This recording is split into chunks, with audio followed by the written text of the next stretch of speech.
प्रयागराज में महाकुंभ चल रहा है। तो महाकुंभ में बहुत भीड़ चल रही है। भगदड़ होने के कारण बहुत लोगों की मौत हो गई, बहुत लोगों की मौत हुई। कैसे हुआ इतना बड़ा हादसा? जब यहाँ घटना हुई, सब लोग अलग अलग प्रतिक्रिया दे रहे हैं। पत्रकार और रिपोर्टर अपना अपना काम कर रहे थे, उन्हें जानकारी जुटानी थी।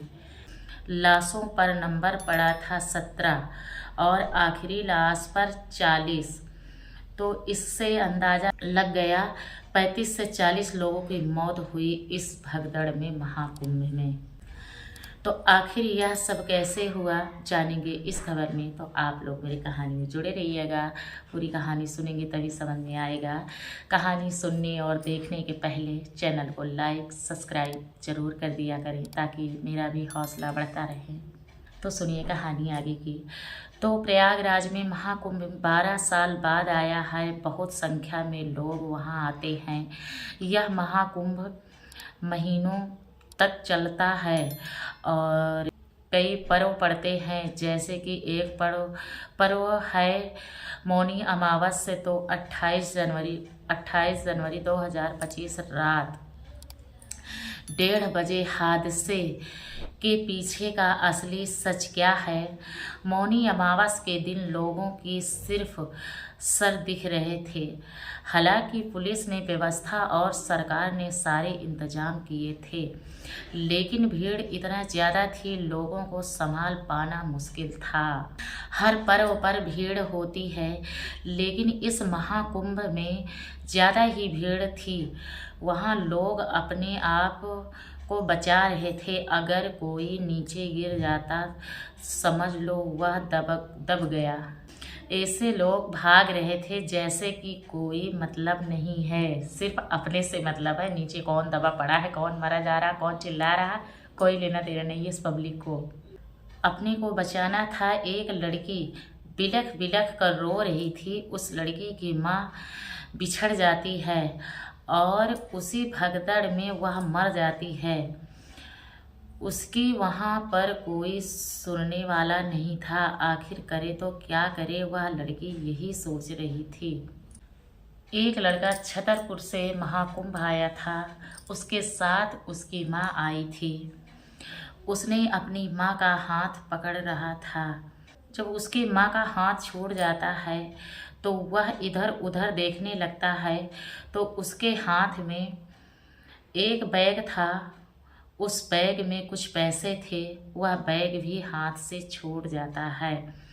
वह 29 तारीख तक शाम तक ढूंढता रहा, लेकिन उस बेचारे की माँ नहीं मिली।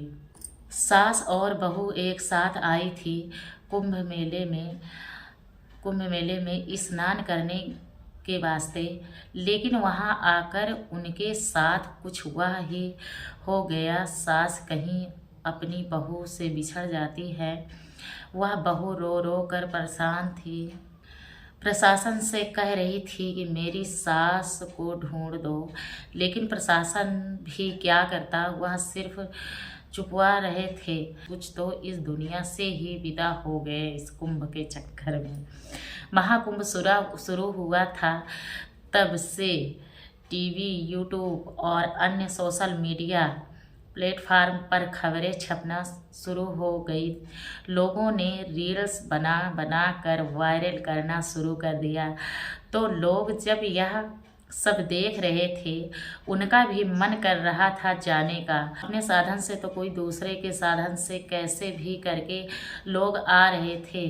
तो भीड़ हद से ज़्यादा बढ़ रही थी और साथ में मौनी अमावस्या तो कुछ ऐसा भी भीड़ बढ़ने का कारण था। साथ में मौनी अमावस्या भी पड़ गई कुंभ मेले के पीरियड में, तो इस चक्कर से और ज़्यादा भीड़ बढ़ गई। एक 13 साल की लड़की खो गई थी इस महाकुंभ में। उस लड़की को एक साधु ने पकड़ लिया था साथ में रखने के लिए। तो ऐसे कई साधु हैं जो ऐसा करने के लिए ही महाकुंभ में आते हैं। कुछ अपना पाप धुलने आते हैं, अपने आप के पाप को धुलते हैं गंगा में और गंगा को अपवित्र करते हैं उसी में और लोग भी पाप धुलते हैं। क्या ऐसा करना उचित है? तो आप लोग अगर जा रहे हैं तो महाकुंभ तो सोच समझ कर अपने आप को बचा कर जाइए। ज़्यादा से ज़्यादा भीड़ चल रही है, भीड़ में जाना उचित नहीं है।